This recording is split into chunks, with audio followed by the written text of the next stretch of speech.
A lie takes more effort than the truth because the execution of the lie needs to be flawless. The truth is easy because you can't dispute cold hard facts.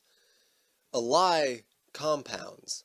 That's what all of this is. UraniumOne, Gulf Tanner, the memo, it's all cover for one treasonous chain of events. Okay, so here's the thing with this scandal. I'm only referring to it as one, even though it's comprised of many. We don't even need the worst stuff on these elites because of the whole uranium scandal. That's enough. First thing I guess to cover is the Navy. They buy the uranium and give it to the Naval Nuclear Propulsion Program. This really started to take shape in 1998 when the FBI was put in charge of all of the incoming highly enriched uranium, which came in the form of fuel rods and was only going to the Navy. This allowed the president to control highly enriched uranium coming into the country. In 2005, Bill Clinton worked with Clinton ally Frank Justra to obtain a uranium mining contract in Kazakhstan for Justra's company Eurasia Energy. Only months later, Justra donated $30 million out of the blue to the Clinton Foundation. The Canadian-based but Russian-controlled company UraniumOne then merged with Eurasia in 2007. The Clinton Foundation in total ended up getting almost $150 million from these deals. In 2008, Bush was set to sell U.S. uranium to Russia, but he backed out of the deal, or I should say the Senate pulled out of the deal after Russia attacked Georgia. Then in 2010, Obama reopened this uranium trade negotiation. And President Obama was overheard giving Medvedev a very candid political assessment of his ability to deal with the major problems between the U.S. and Russia. This is my last election for you. Yeah, after my election, I have more flexibility. Yeah, I understand. I transmit this information to Vladimir and understand. And sold uranium to Russia with the help of Hillary's State Department, although ultimately the fault falls on Obama for signing off on the deal. He can't play stupid here. He had to know what was going on, and he had to approve it. Now, the U.S. mining operations are located in the Midwest region of the country, mainly Wyoming, Colorado, Utah, Arizona, Nevada, and New Mexico. It was also a small bit of Texas, but not a significant amount. That means that the only people who had to be convinced to allow uranium mining were senators in those states, thanks to the Senate Armed Services Committee. They're empowered with legislative oversight of the nation's military, including the Department of Defense, military research and development, nuclear energy, specifically when pertaining to national security, and other less important things. Since the early 2000s, these people have been selling off more and more land to use for uranium mining. I think it's important to understand the process which uranium goes through to be processed. So first, it's mined out of the ground. Then the uranium ore is crushed down, run through a purifying process, and it's turned into yellow cake. This is now basically dust. The byproduct of this process is called depleted uranium. This depleted uranium is supposed to be downblended to far less than weapons grade. Downblending is the process of diluting U-235, so uranium isotope U-235, which is the active isotope in a nuclear reaction. Highly enriched or weapons-grade uranium is 20% or higher U-235. Usually power plants use uranium that's about 0.3% U-235 and 99.7% U-238. So remember Mark Lambert? He paid bribes to the Russian official Vadim Mikarin, who worked for 10X. Now, 10X is the Rosatom subsidiary also connected to UraniumOne as well.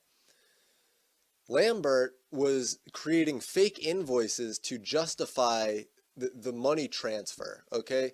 Lambert's company is called Transport Logistics International, and this is the company that I believe was transporting this uranium from the mines in the Midwest to the processing plants in the central U.S. and then off to the eastern ports, because Lambert was indicted for Russian bribery or bribing Russian officials. Now, this is where the megatons to megawatts program comes into play.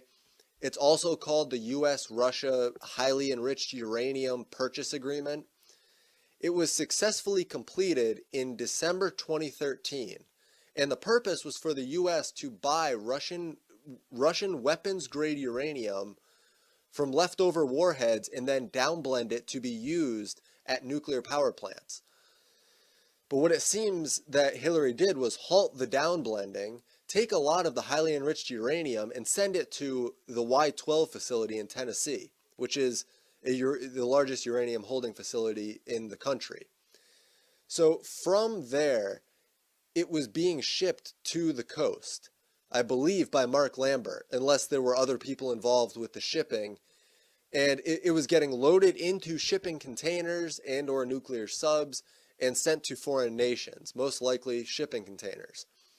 This is the part where we thank God for the Nuclear Regulatory Commission, because they came in and said, hey, you got all this highly enriched uranium that was supposed to be downblended and sold off to U.S. power plants, but now a ton of it is missing. So what happened? That's when Obama, Hillary, and their associates scrambled. Now, why do I think that the U.S.-Russia Highly Enriched Uranium Purchase Agreement is the program where the weapons-grade uranium was swiped from? It ran until 2013. Lambert began trucking this uranium in 2009. The amount he was trucking went up every year until it just spiked in 2013. Then the Nuclear Regulatory Commission came in and asked where the missing uranium was, and everyone just froze because they didn't think they'd notice missing uranium that fast. So to quickly recap the picture at this point in the story, the largest storage facility in the U.S. for enriched uranium was short because it was being sold off through several ports along the eastern seaboard. Port Canaveral is one of those ports, and now we're talking Gulf-Tainer. The Center for Security Policy has been doing an excellent job breaking down this part of the scandal, okay? So Gulf-Tainer USA is a United Arab Emirates shipping company that's a subsidiary of the Crescent Group. In 2015, Gulf-Tainer was granted a 35-year lease at Port Canaveral. This lease came after backroom talks in 2013 and 2014 called Project Pelican, involving Bill and Hillary and several others that I'll get to here soon. The parent company of Gulf-Tainer USA, as I said, is the Crescent Group.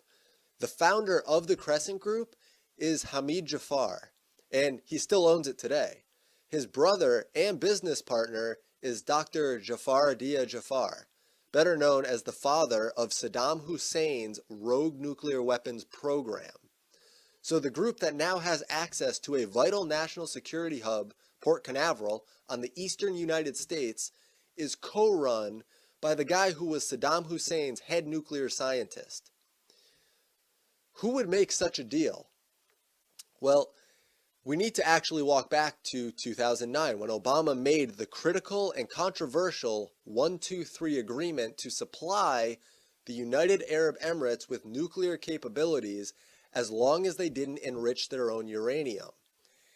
After Obama signed the Iran deal shortly after, the UAE stopped abiding by the 1-2-3 agreement and began enriching uranium. Like no one saw that coming. Now, who would give such a company access to a U.S. port? The CEO of Port Canaveral, John Walsh, a Clinton Global Initiative member.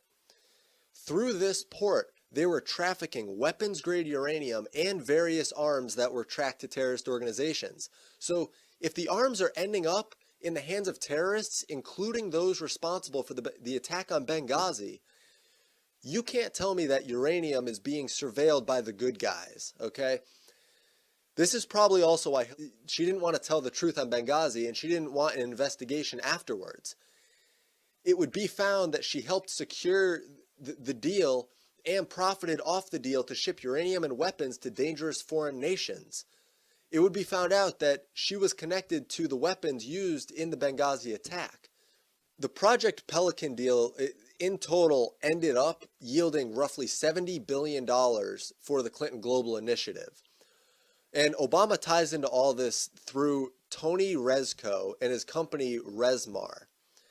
Now, Rezko was famous for being a Chicago slumlord because going back a few decades, Obama was the lawyer that helped Tony Rezko acquire a $100 million government contract to build low-income housing, which Rezko then failed to upkeep, and he just pocketed the unspent cash. Valerie Jarrett also helped with this deal, and she was Obama's senior White House advisor. And Bill and Hillary also knew Tony Rezko. So now let's talk about Trump. Trump was the monkey wrench that caused this entire plan to implode. Hillary was supposed to easily win the election, and she didn't. But Obama tried to put fail-safes in place that are now being exposed. To tie together this part of the scandal, GCHQ was hired by the Obama administration to wiretap Trump Tower, and they were paid through Fusion GPS. The Obama administration also played a key role in the illegal wiretapping and the dossier, and they also paid for it through Fusion GPS. So now we're looking at a complete circle where the dossier was paid for by the same people who hired GCHQ to tap Trump Tower over the dossier and the meeting with the Russian lawyer that they paid for, they orchestrated, and they did. The reason for all of this, the FISA warrant, the wiretapping, the dossier, the Russian lawyer, the 24/7 news cycle of Trump-Russia, it was all to stop Trump from coming in, discovering what's going on, and tearing it to the ground, specifically with uranium, the whole uranium scandal.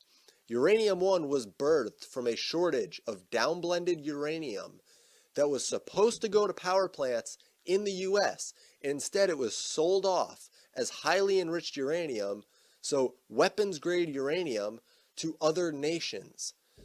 Steve Mnuchin of the US Treasury discovered some strange withdrawals post-election and then post-inauguration. One was $120,000, one was $150,000.